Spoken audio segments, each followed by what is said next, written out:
बातें तुझको सुनाए।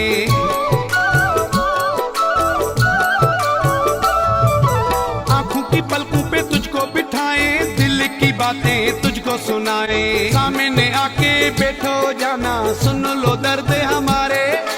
सामने आके बैठो जाना, सुन लो दर्द हमारे।